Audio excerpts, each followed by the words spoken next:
Christmas, everyone! Merry Christmas! It's me, your local aromantic person, coming out right now, right this moment, even though this flag, I've had this flag for a while now. And today, we're ranking ROA's characters, because, like, canonically ROA's characters, because that's a Christmas activity. And before starting, I want to, like, explain my reasoning behind this. So, let's start from the beginning, okay? Like around 2 months ago, my partner broke up with me. I had been dating for around a year, not around, like a year exactly, more or less, like a year and a week or something like that. And my partner broke up with me. And after that, like, I realized I wasn't feeling like I should have, like I expect someone that has been broken up with to feel. Like, I had been dating this person for an entire year, and the only thing I was concerned about was like losing them as a friend, and I didn't. Like, we talked, like, it has been rocky for another week after the breakup, and then we talked and we solved what we had to solve. Turns out neither of us were really what we thought we were, so, you know, in the end, it wouldn't have really ended well. Like, it wouldn't have ended in marriage or anything. And a bit of an excursus, I don't know if that's the right word, on my identity. For a while, I've been unlabeled, and still now I don't really like to label myself. And I know, like, no shame to people that do. I've been very into labels for a while, especially when I was younger, because I needed to feel like I belonged somewhere. So it's completely fine, even for older people. I'm 20 now. 20 now, yes. But, you know, it's fine to want a label and to want to identify with a flag. And I also identify with a flag, in my case, the RA's flag. And as I said in the beginning of the video, this flag is a bit older than, you know, my discovery, because I've been going back and forth on the fact that I was a race, or maybe just asexual, maybe it was demi-romantic. I've always known, not always, but like as soon as I started questioning myself, I've known that I was on the aromantic spectrum as well. And I've been going like, oh, maybe I'm demi-romantic, maybe I'm gray romantic, because I was so sure that I could feel romantic attraction. And I can't, very likely I cannot, but I care a lot about people, and I'm very empathetic when, you know, I know people, because otherwise, like, to people I don't know, I feel no empathy. I can be kind, you know, but I don't feel much empathy for people I don't know. But with people I know, like my ex, for example, my friend, I was very empathetic. So every time they said they loved me, I was like, yeah, me too. Clearly, obviously, you know, like, that's the obvious response. But my kind of love was different from what they were talking about. I wasn't feeling the romantic love that I thought I was. And this thing I'm doing and coming out, etc., is kind of to remind myself that I've been there and I've been here right now. And, you know, it's hard to accept, at least for me, that, you know, there are lots of people that just discover they're romantic and they're fine with it. But I wasn't. The first time I started questioning myself, and I was like, can I be like 100% romantic? And I was like, no, it's not possible, because I'm a very romantic person. I like romance. I read lots of fan fiction. I ship characters left and right. And, you know, it's difficult to figure out what romantic attraction is when you don't feel it. Like, you hear people talk about it and you're like, sure, I feel that, I've had crushes, but how can you tell that the kind of crush you had is the kind of crush other people had, you know? So it's really hard to figure out you're a romantic, and a lot of people don't figure it out. A lot of people are really happy when they find out, and a lot of people are, you know, like me, are a bit more on the fence, because they don't know how to feel about it. They don't know, like, what does it mean for me, especially I grew up in a nuclear family. I have a mom, a dad, and a sibling. And I had grandparents on my mother's side, grandparents on my father's side. Every person I know is or has been married at least once. except one of my aunts that she's like the odd one out, I guess, and I will be too probably, and my sibling as well. You know, like, the more we go on, the weirder we become as a family. But I never had examples of different kinds of family like most people. I don't think many people have like a polyamorous cousin just laying around in the closet or something.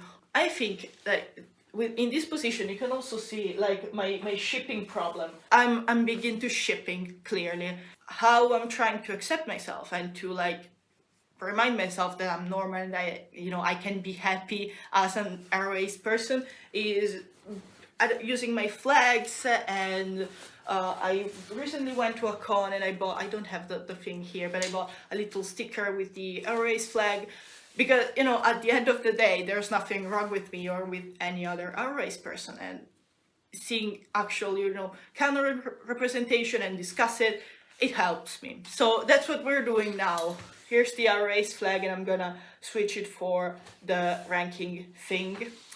And also, I'm doing this on Christmas because Christmas is a celebration of love. And I feel lots of love, of many kinds, except romantic. Here we have our tier list, sorry. Here we have our tier list. And I kind of like threw a bunch of characters here that I found are canonically erased or asexual. I haven't found any aromantic representation that is not asexual as well. But also there are characters that I know because I know of like Gwenpool is canonically erased, but I don't really have experiences with Gwenpool, so I can't talk about it. I can't discuss it. Also in the case of sex education, because I took Florence as an asexual character, I know there's also later on I write there's also another asexual character, but again I haven't got this far in sex education, so I can speak for that. Anyway, let's talk about canonic what the fuck canon erase representation or just asexual representation, because I'm also asexual. So the first one, I'm going like in line how I put the characters, which is randomically. So the first character is Florence from Sex Education. And I remember watching this episode and being a bit confused. Okay, so again, I know about the character that comes later on, whatever. So I'm not talking about Sex Education as a whole, I'm talking about Florence as a character. And for me, she's asexual, by the way, as far as I know. She's a bit stereotypical, but I think for people that have no idea what asexuality is, she's like a good example. The same way that the non-binary character is a good introduction to non-binary people. Even if they're a bit stereotypical, at least from what I've seen, I haven't got that far. But, that's the first step, and if people want to look more into it, they can do their own researches. So I think, again, as a first step, it's good. In general, she's still she's good asexual representation because there are people that are sex repulsed, but she was like completely against the concept of romance in general, sex upholder. And again, there are people that are like that. I'm not saying that there aren't. Again, it's just a bit stereotypical for a character that is asexual to be absolutely against stuff. Like, I remember, I haven't watched the episode in a while, but I remember she almost felt like she looked like she hated people loving each other or in any way, which is it is a sentiment. Okay, it is a sentiment that aromantic people, as far as I know, have, particularly when romance is shoved everywhere. And I also feel like that when I'm watching a movie and two characters end up together just because they're a man and a woman, so they have to end up together. And yeah, that frustrates me. But again, that's more of an aromantic feeling, I think. But I also haven't watched the episode in a while, so I may be mistaken. Maybe she just hated sex. I don't know. Okay. One thing I will give her, and one thing that is really good, was her talk with what I don't remember the name of Otis' mother. her. It was a nice comparison, like the thing, or there's this table full of food and you're just not hungry, which is a good not comparison, I guess comparison, yeah. It is a good comparison and it drives the point across. It is true for many people. Again, lots of asexual people are sex repulsed and they're just not hungry at all. They don't like the food. So as a first introduction, it's good.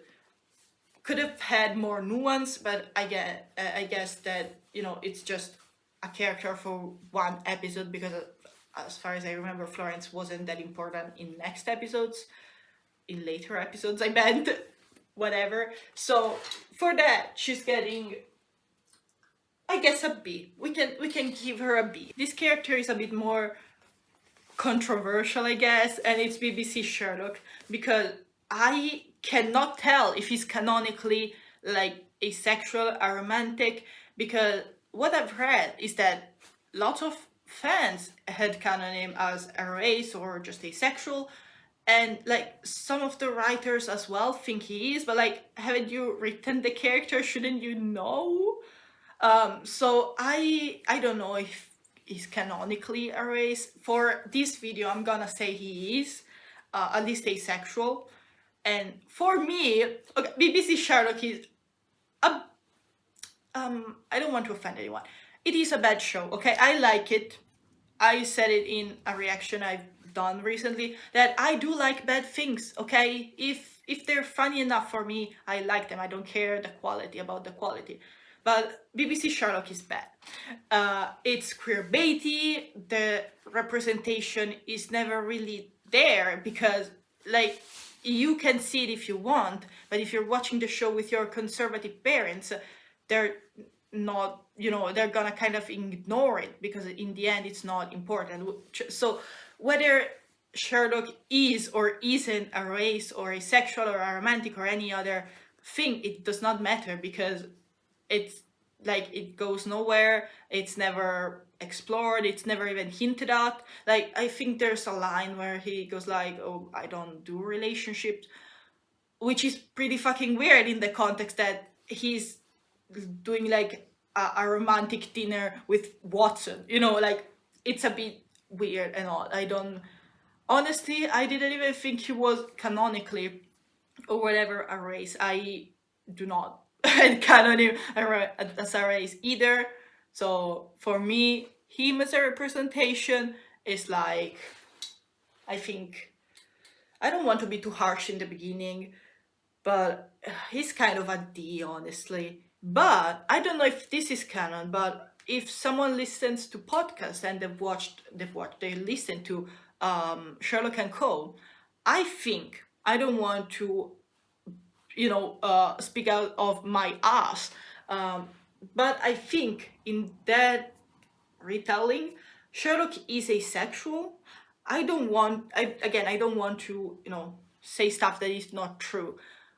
Or maybe he just feels asexual. I don't know, okay? In case you haven't listened to Sherlock and Co., go listen to it because it's like a really good podcast. And it's way better than BBC Sherlock. So, yeah.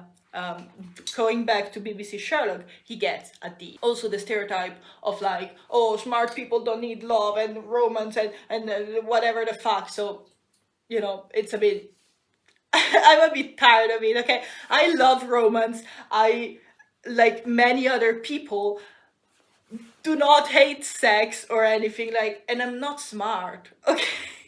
I want erase people that are not smart. I want a dumb himbo being erased, okay? Please. Oh, this one is good. This one I really like because we were talking about podcast, and this next one is Jonathan Sims from the Magnus Archives. Again, this can be, I don't know how many people know of the Magnus Archives. I feel like it's one of the most popular podcasts, like drama podcast, whatever, out there. And it is really good. Okay, it's a bit slow in the beginning if you haven't watched it. Why do I keep saying watched it? If you haven't listened to it, go listen to it because it's really good. As for Jonathan Sims, I know he's asexual, canonically asexual.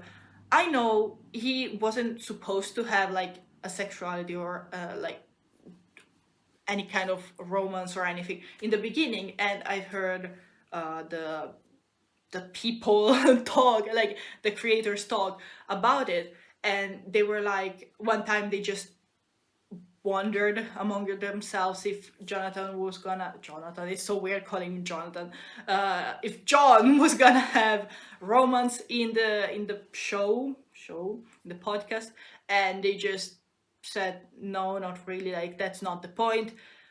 Spoilers for the Magnus Archives, he does end up with his co-worker Martin.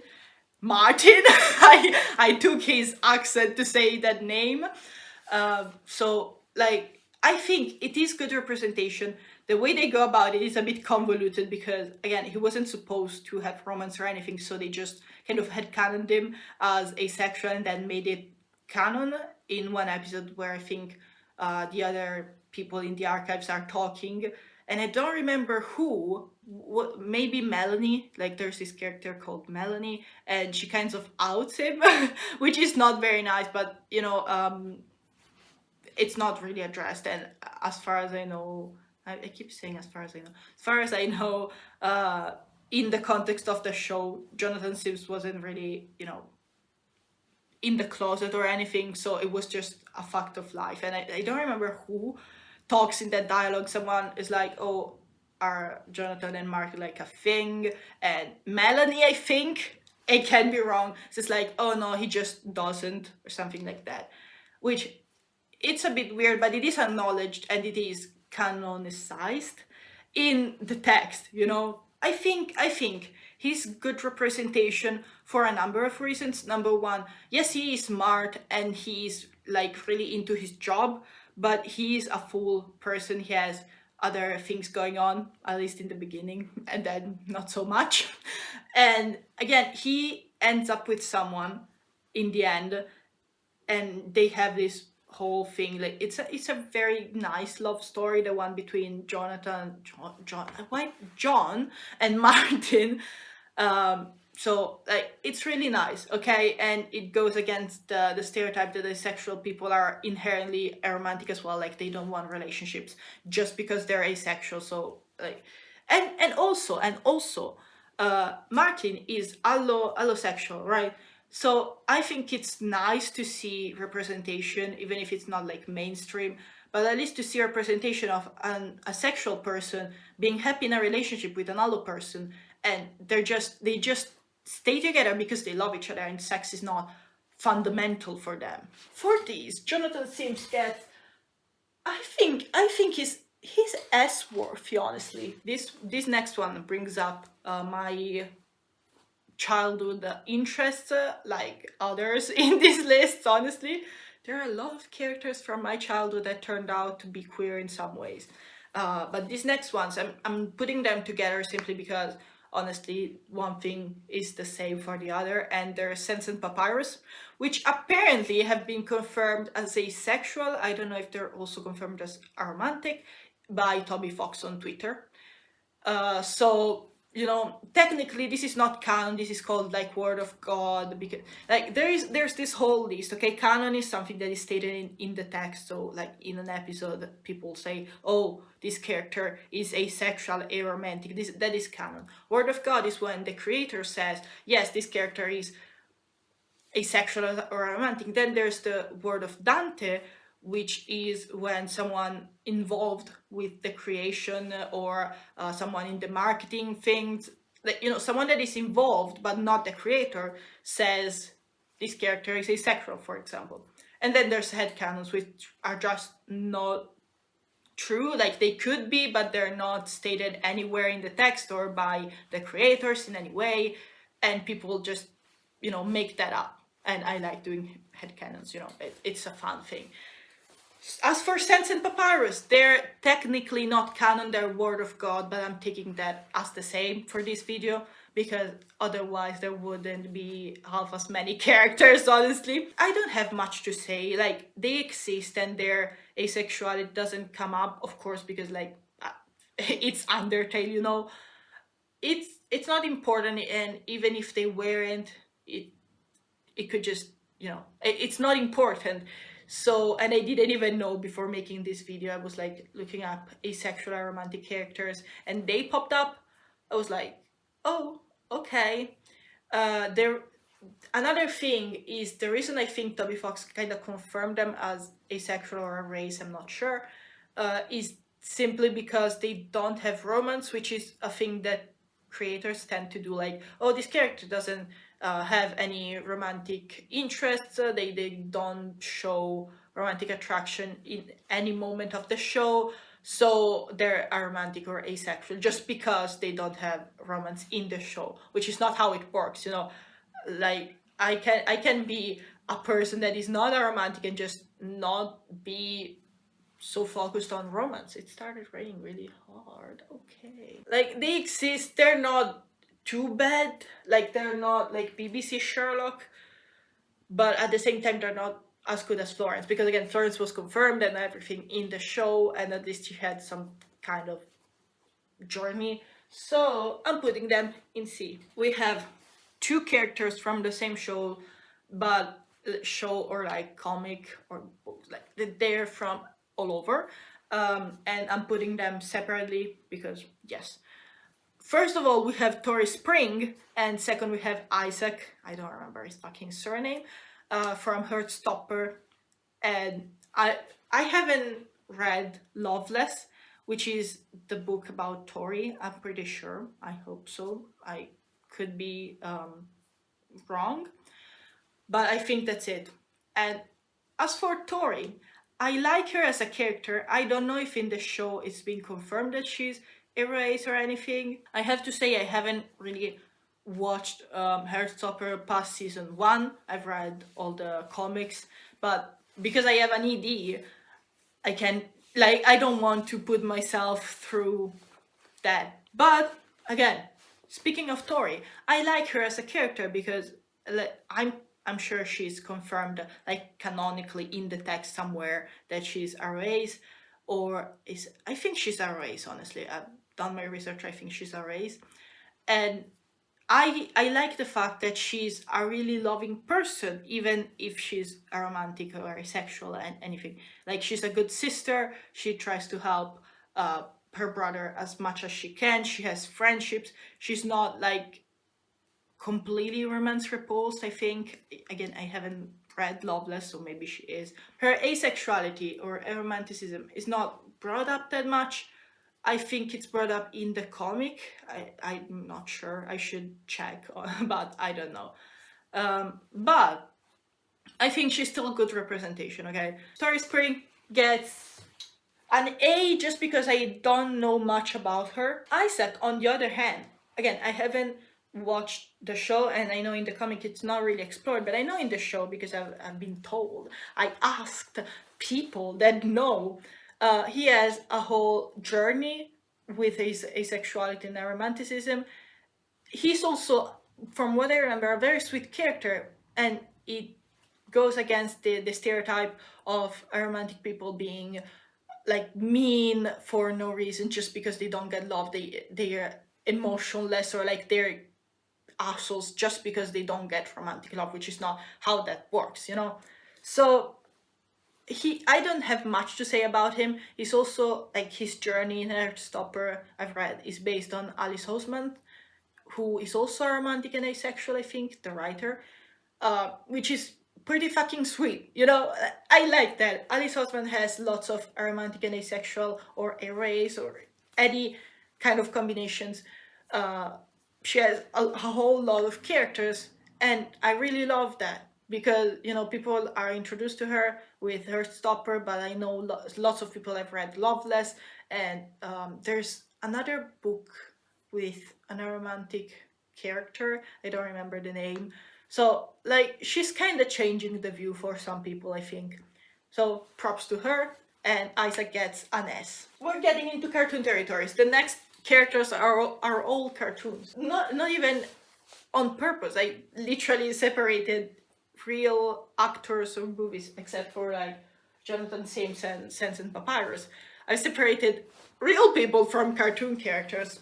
Funny, I guess. Next two are from Helluva Boss. And first one is Mammon, which I don't have much to say. I like that he's asexual, by the way. I like that asexual people can be evil just for the sake of it, you know. But also his sexuality is not really brought up. It's not technically canon. It's word of God again. I'm taking that as canon because yeah, but he's not confirmed in the show. I don't know if it like him being asexual was the goal since the beginning. To me, he's not good representation just because you can ignore that he's asexual. Also, he's not a main character, so who fucking cares? But again, he's not. It doesn't matter if he's asexual, and I'm not saying that every character that is not straight should have a whole journey or something, but it would be nice to at least acknowledge that the character is asexual.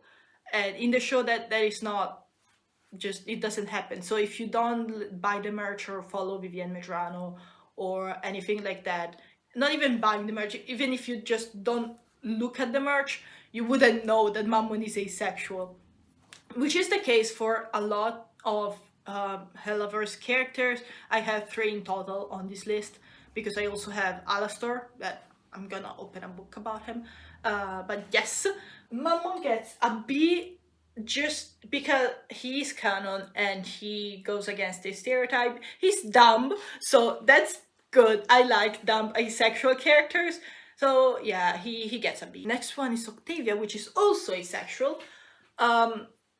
Now, I have opinions on Octavia. She's one of my favorite characters. The thing I don't want to say that I don't understand, because anyone can be asexual, you know, minors can be asexual or whatever. But at the same time, I feel like she is asexual just to avoid shipping discourse or stuff like that. Maybe it's not. Maybe she's just asexual because, yeah, maybe she's inspired by Vivienne's own experience. By the way, Vivienne Medrano is also on the asexual spectrum. I don't know if she's also on the aromantic spectrum. I don't want to say stuff that it's not true, but I know that she's on the asexual spectrum at least. And I don't know, Octavia, again, her sexuality is not acknowledged, and for both Helluva Boss and Hazbin Hotel, maybe some things will come up later because the show is not done yet. But Octavia, it just feels like she's just a kid, you know, like she's 17, so they're ignoring her sexuality and they're just putting asexual on it, like on her, just because she's a kid, so she can't really be part of shipping discourse or anything. Which brings me to the fact that the fandom does not, like the Helluva Boss fandom, sometimes at least, does not understand what asexual means, or aromantic either. Because asexual does not mean that someone cannot be in a relationship. It just means that they do not feel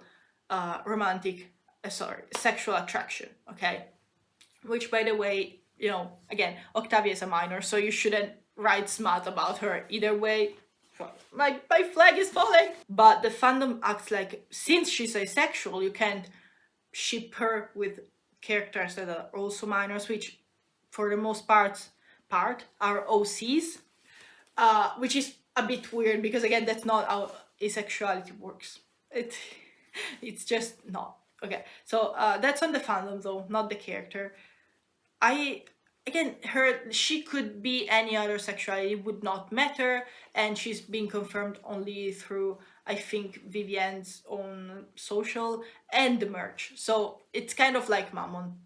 It does not matter. Also, she's a child, so I think, again, they just put the asexual label on her to avoid her being shipped with, I don't know, characters in general, or like weird content being drawn about her or whatever, which happens either way. Like, so, you know, it's just, I don't know, she's kind of like Mammon to me, at least, which gets her a B.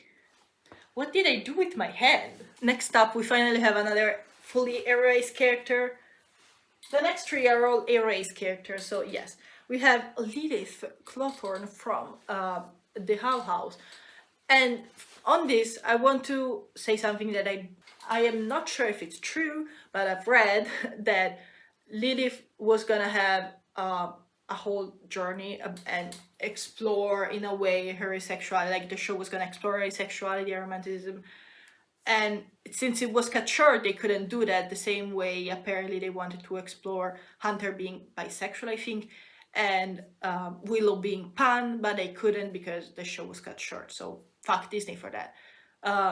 She's again, she's been confirmed later on, so on one hand I should be as harsh as I've been with the other characters that have been confirmed later on, but she couldn't be confirmed in the show because they didn't have time to explore that. So I'm a bit more lenient on her.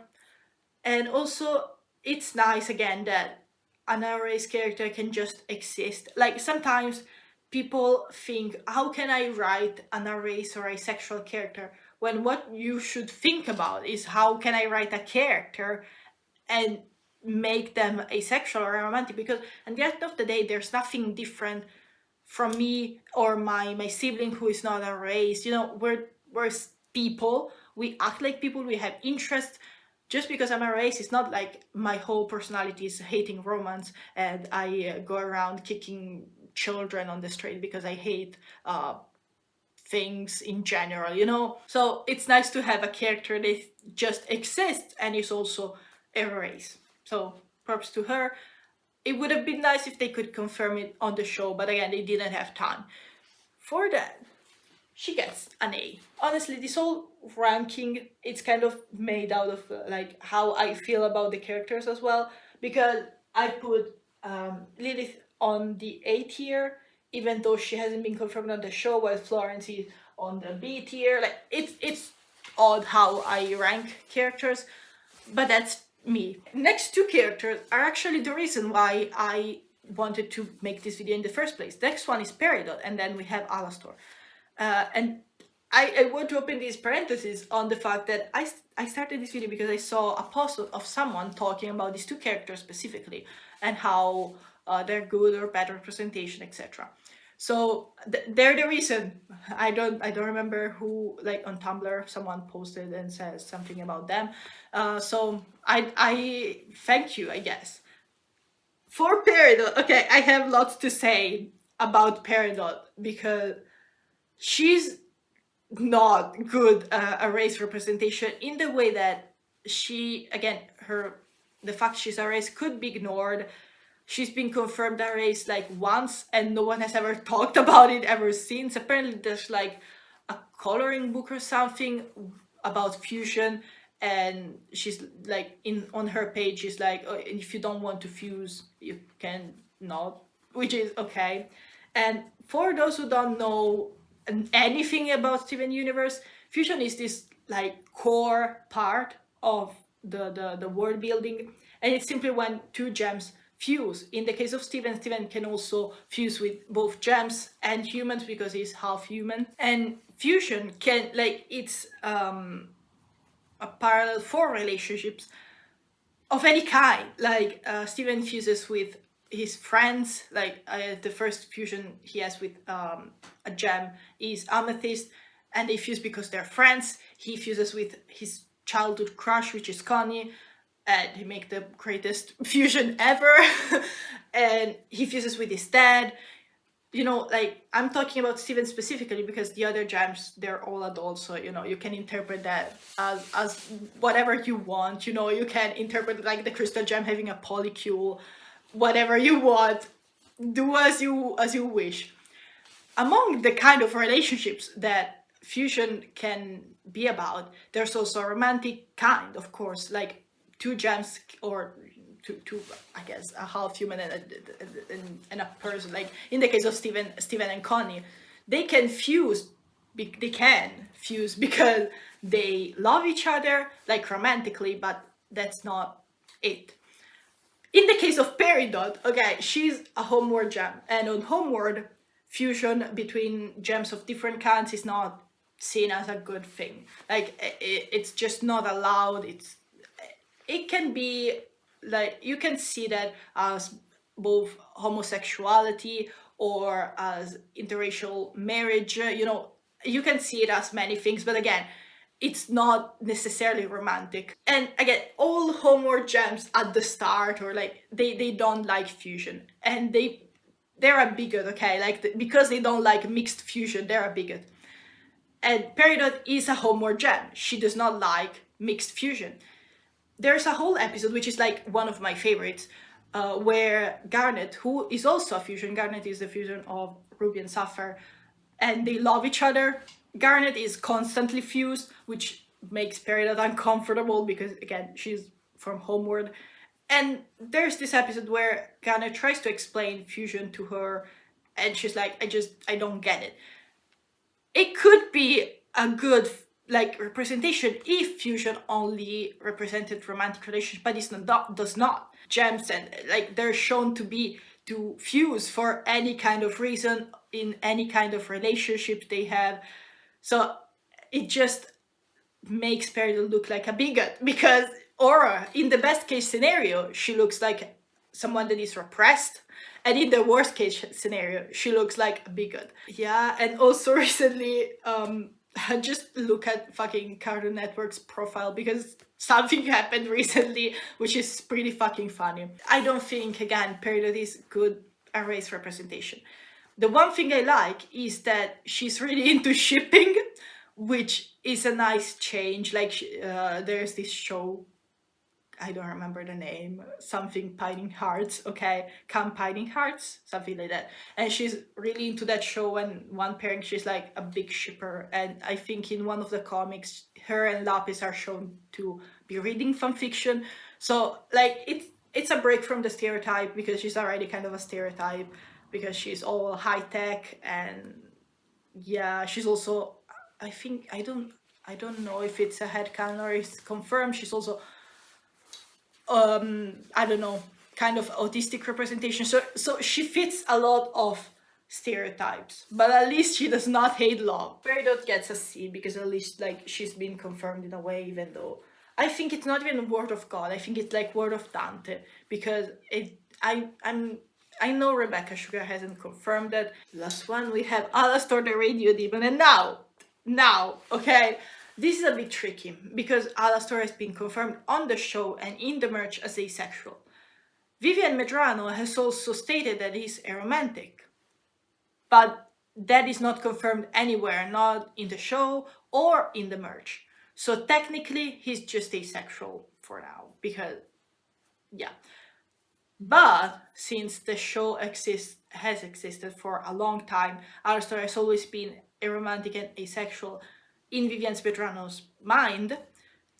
I will consider him aroace, okay? Is he good representation? He's not bad, honestly.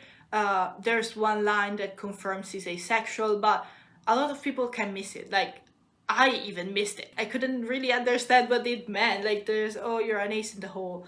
And I was like, okay. Like, I couldn't really understand that first, and then everyone's like, oh, Alastor has been confirmed asexual. And I was like, when?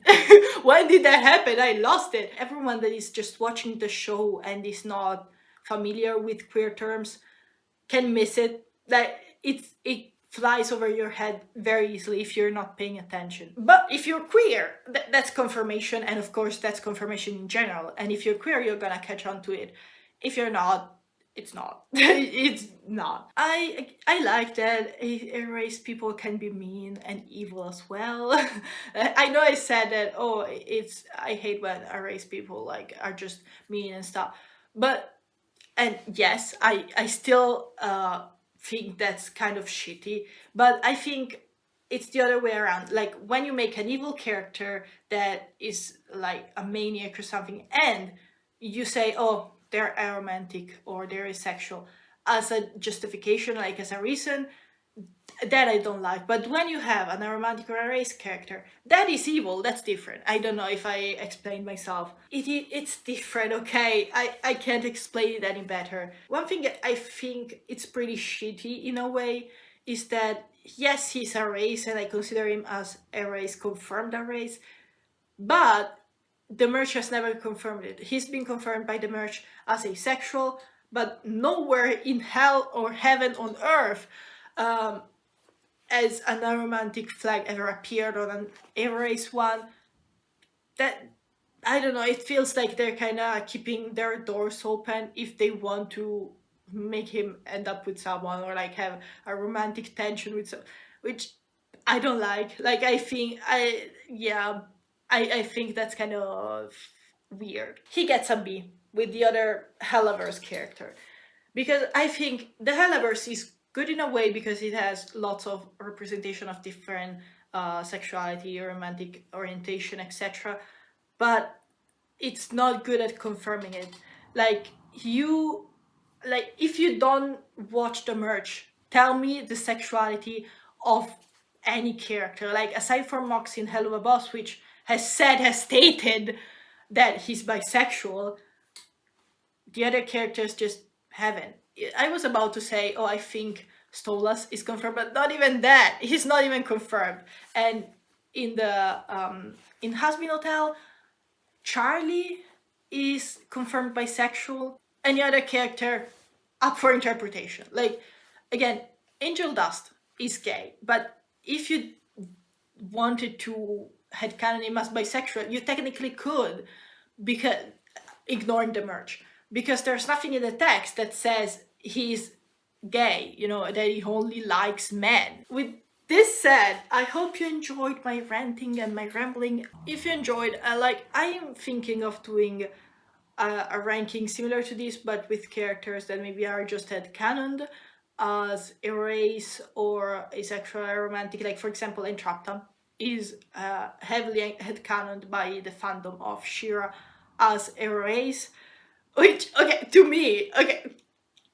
to me, she's kind of like Peridot, okay? Like, just look at the character. She's kind of like Peridot to me. Anyway, if you like the video, subscribe, like. I also have a reaction channel if you want to see me react to stuff, and I don't react too much, I'm sorry.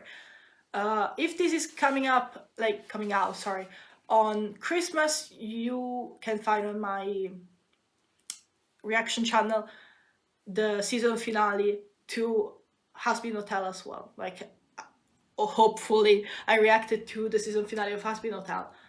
If not, I'm sorry. If the video is not there, I'm sorry. My Christmas gift has been lost in the mail. Anyway, I hope I see you in the next video. Bye!